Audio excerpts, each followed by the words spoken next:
మాజీ మంత్రి వైసీపీ నేత జోగి రమేష్ ఇంటిపై జరిగిన దాడిని ఆ పార్టీ మహిళా నేత మాజీ మంత్రి రోజా ఖండించారు.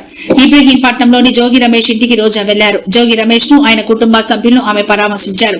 ఆయన ఇంటిని పరిశీలించారు. అనంతరం రోజా మీడియాతో మాట్లాడుతూ జోగి రమేష్ అంబటి రాంబాబు నివాసాలపై దాడుల వెనుక ముఖ్యమంత్రి చంద్రబాబు, మంత్రి నారా లోకేష్ ఉన్నారన్నారు. వీరిని చూసుకునే టీడీపీ శ్రేణులు బరితెగించారని మండిపడ్డారు. దాని మోదీని చంద్రబాబు, బాలకృష్ణులు ఇష్టానుసారం తిట్టారని, వారి ఇళ్లను ఏం చేయాలని ప్రశ్నించారు. తిరుమల లడ్డూలోని నెయ్యిలో జంతువుల కొవ్వు లేదని, అయోధ్యకు పంపిన లడ్డూలో కూడా కల్తీ నెయ్యి లేదని సిబిఐ నివేదిక ఇచ్చిందని రోజా అన్నారు.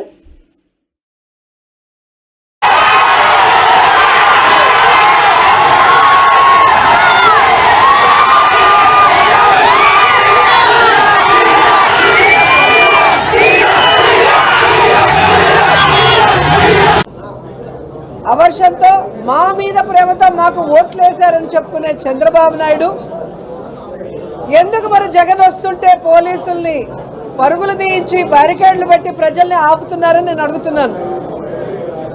ఈరోజు మీరు భయపెట్టినా, పోలీసులు భయపెట్టినా ప్రజలు ఆగకుండా రోడ్డు మీదకి వస్తున్నారు జగనన్నని చూడడానికి, సంఘీభావం తెలియజేయడానికి. అంటే అర్థం ఏంటి? బాహుబలి సినిమా చూసుంటారు కదా, బల్లాల దేవుడు ఎన్ని కుతంత్రాలు చేసి ఆ సింహాసనం మీద కూర్చున్నా ప్రజలు బాహుబలి వెనకే ఉన్నారు. కాబట్టి వీళ్ళు ఈవీఎంలతో గెలిచిన ఎంపీలు, ఈవీఎంతో గెలిచిన ఎమ్మెల్యేలు, ఈవీఎంతో గెలిచిన మినిస్టర్లు, ఈవీఎంతో గెలిచిన డిప్యూటీ సీఎం, ఈవీఎంతో గెలిచిన సీఎం గారు భయపెడితే భయపడే ప్రజలు ఏపీలో ఎవరూ లేరన్న విషయం వాళ్ళు తెలుసుకోవాలి.